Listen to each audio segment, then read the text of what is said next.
बना रखे प्लीज। उसका नामकरण एक ऐसे वरिष्ठ तत्कालीन सहकारिता के कांग्रेस के कार्यकर्ता आदरणीय श्री त्रिभुवन दास जी पटेल के नाम से रखा है, जिन्होंने कि सरदार वल्लभ भाई पटेल की प्रेरणा से और वी कुरियन साहब के सहयोग से इस देश में श्वेत क्रांति की अगुवाई की 2014 के पहले। और ये सब माननीय सभापति महोदय 2014 के पहले का मैं जिक्र कर रहा हूं।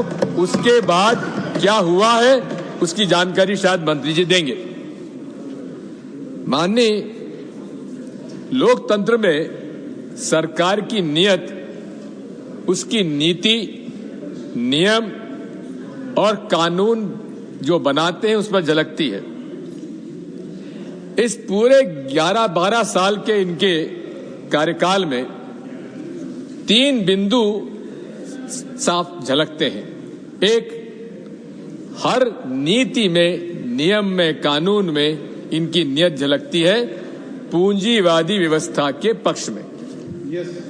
दूसरा, इनकी नियत झलकती है सत्ता के केंद्रीकरण में, राज्यों के अधिकारों को हथियाने में।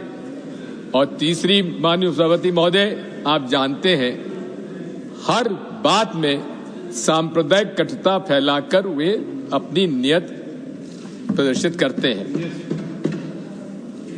माननीय उपसभापति महोदय, गुजरात के ग्राम कैरा में वहां के दूध उत्पादकों ने आंदोलन किया। उस समय पोल्सन बटर के लिए दूध वहां से ले जाया जाता था और किसानों ने आंदोलित किया कि आप कम भाव में दूध लेते हैं और महंगा मुंबई मिल्क स्कीम को बेचते हैं। ये सरदार वल्लभ भाई पटेल के पास आए। सरदार वल्लभ भाई पटेल जी ने उनसे कहा कि दूध सहकारी समिति का गठन करो और मोरारजी भाई देसाई को कहा कि आप इनका सहयोग करो। और वर्ष 1946 में अमूल सहकारी समिति प्रारंभ हुई। माननीय, ये एक ऐसा उदाहरण है जहां प्रोड्यूसर और कंज्यूमर के बीच की जो खाई है वो पाटता है।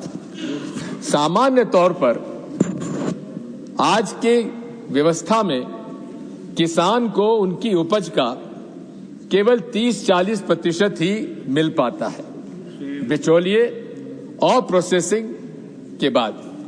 लेकिन अमूल एक ऐसी संस्था है जिसका 80% जो भाव उपभोक्ताओं से आता है वो किसानों के पास जाता है।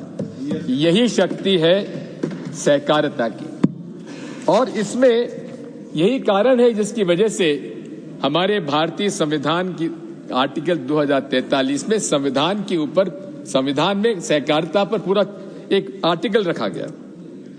सरदार पटेल ने कहा था, I know of no other instrument so potentially powerful and full of social purpose as the cooperative movement. मैं आपसे अनुरोध करना चाहता हूं सभापति महोदय कि सरदार पटेल ने कहा था कि सहकारिता केवल आर्थिक गतिविधि नहीं है, वह एक अलग प्रकार की जीवन शैली है, एकता की, न्याय की और समरसता की। और इसी सहकारिता को उन्होंने कहा था कि ये भारत को शक्तिशाली बनाएगा और अखंड रहेगा और आर्थिक और सामाजिक विकास के माध्यम से इसे आगे बढ़ाएगा। इसीलिए संविधान में इसे राज्यों की सूची में रखा गया। देखने में आ रहा है माननीय सभापति जी कि लगातार राज्यों के अधिकारी, हमारा राज्यों का हाउस है और इस राज्यों के हाउस में लगातार राज्यों के अधिकार को धीरे धीरे कम किए जा रहे हैं। मैं तो कहता हूं मंत्री जी यहां है नहीं, अगर अमित शाह जी आपको सरदार वल्लभ भाई पटेल के रूप में एक दूसरा सरदार गुजरात का बनना है तो आप कम से कम उनके विचारों को अंगीकार करिए। सहकारिता के माध्यम से, जनता के, किसानों के माध्यम से, उपभोक्ताओं के माध्यम से, और जी मैं वही कह रहा हूं कि साहब आपको करना है तो उसका पालन करिए, उनके विचारों का। लेकिन इन्होंने राज्यों का अधिकार छीना है। मैं आपसे अनुरोध करना चाहता हूं सभापति जी कि आज केंद्र सरकार ने सहकारी मंत्रालय बनाया। पूर्व में यह मंत्रालय कृषि विभाग के साथ था, हमेशा एग्रीकल्चर कोऑपरेटिव मिनिस्ट्री हुआ करती थी।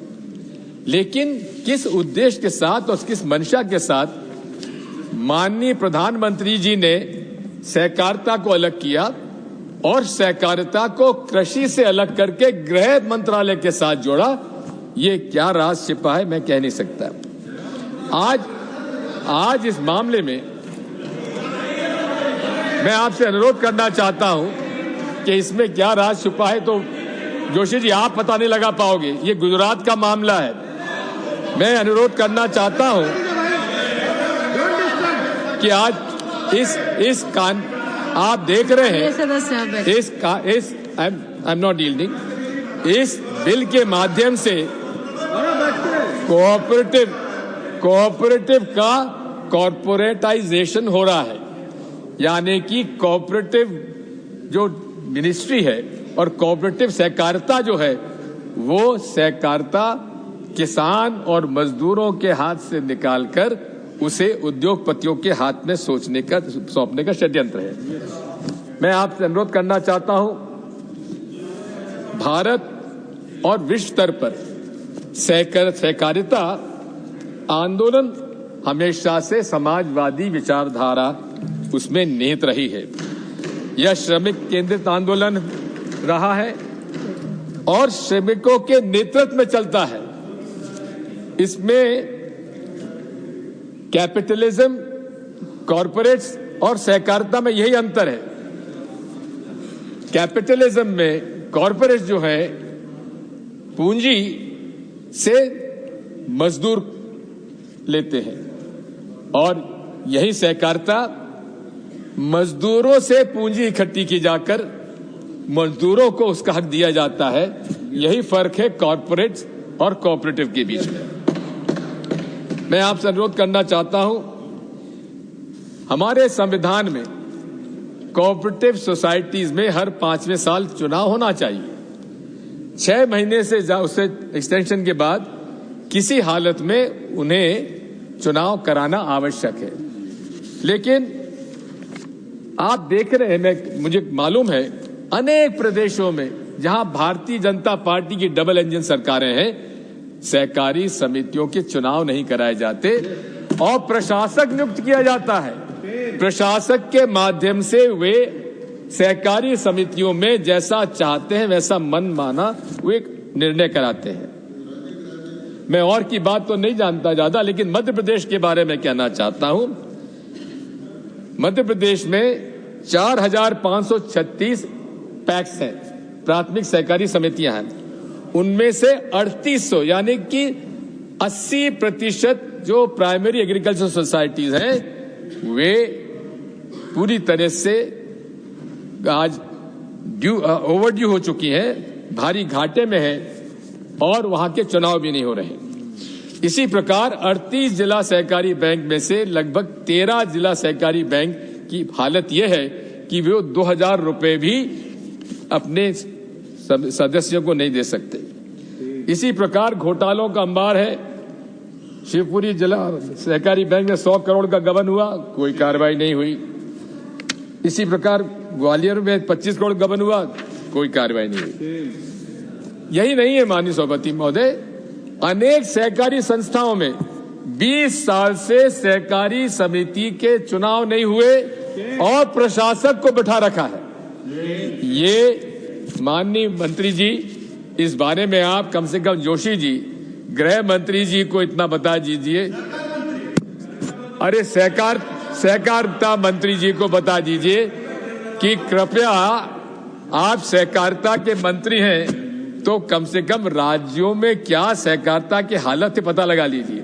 अब 5 साल में चुनाव होना चाहिए, संविधान में प्रावधान है, लेकिन मध्य प्रदेश की डबल इंजन सरकार ने उसमें भी कानून परिवर्तन करके कह दिया कि नहीं, चुनाव ना हो तो ना हो, अनंत काल तक चुनाव स्थगित करने का अधिकार दे दिया और अनंत काल तक प्रशासक को बैठने का अधिकार दे दिया। ये है सहकारिता के हालात इस देश में। माननीय सहकारिता मंत्री अमित शाह जी जो सरदार पटेल का एक दूसरा रूप बनना चाहते हैं। माननीय सभापति महोदय, इसी तरह से मैं कहना चाहता हूं, cooperative apex bank Madhya Pradesh का वहां के प्रबंध संचालक पर गबन की शिकायत हुई। 12 बार खर्चना સાથે કોમ્પ્યુટરાઇઝેશન પ્રોજેક્ટને મંજૂરી પણ સરકારે આપી છે અને તેને બહુહેતુક બનાવવા ડેરી અને માછીમારી સહકારી સંસ્થાઓ સ્થાપનાની યોજનાને પણ મંજૂરી આપી દીધી છે। આગામી 5 વર્ષમાં દેશની વિવિધ સંસ્થાઓ અને ભારત સરકારની વિવિધ યોજનાના સંકલ્પ દ્વારા સહકારી ક્ષેત્રને વિશ્વની સૌથી મોટી વિકેન્દ્રિત અનાજ સંગ્રહ યોજનાને પણ મંજૂરી આપી છે, જેનાથી અનાજનો બગાડ અને પરિવહનનો ખર્ચ પણ ઘટશે। ખેડૂતો પોતાના ઉત્પાદનનો વધુ સારો લાભ પણ મેળવી શકશે। ગ્રામીણ સ્તરે જેનરિક દવાઓની અને ખેડૂતોને ખાતર સંબંધિત સેવાઓ સરળ રીતે ઉપલબ્ધ થાય તે માટે પ્રાઇમરી એગ્રીકલ્ચર સોસાયટી અને પ્રધાનમંત્રી જન ઔષધિ કેન્દ્રો તેમજ કિસાન સમૃદ્ધિ કેન્દ્રો ચલાવવા માટે સક્ષમ બનાવવામાં આવ્યા છે, જેના કારણે આજે 37,193 પ્રાઇમરી એગ્રીકલ્ચર ક્રેડિટ સોસાયટી કાર્યરત થઈ છે। આ ઉપરાંત સહકાર મંત્રાલયે શ્વેત ક્રાંતિ 2.0 અંતર્ગત આગામી 5 વર્ષમાં ડેરી સહકારી મંડળીઓને દૂધ ઉત્પાદનમાં 50% વધારો કરવાનો લક્ષ્યાંક પણ રાખેલો છે। દેશની ખાંડ સહકારી મિલોને મજબૂત કરવા માટે 10,000 કરોડની લોન યોજના શરૂ કરેલી છે અને તેમના જૂના પડતર દાવાઓનું નિરાકરણ પણ કર્યું છે, જેનાથી આવી મિલોને 46,000 કરોડથી વધુ રાહત મળી શકે છે।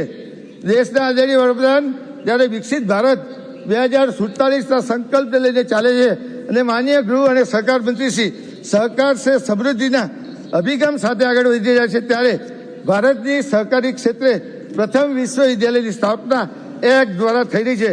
સરકારે અત્યાર સુધીમાં સુગર મિલો અને કૃષિ મિત્ર માટે પણ કામ કર્યું છે। એનસીડીસી દ્વારા સહકારી ક્ષેત્રના વિકાસ માટે પણ કાર્ય કરવામાં આવ્યું છે। અત્યાર સુધીમાં સહકારમાં તાલીમ, શિક્ષણ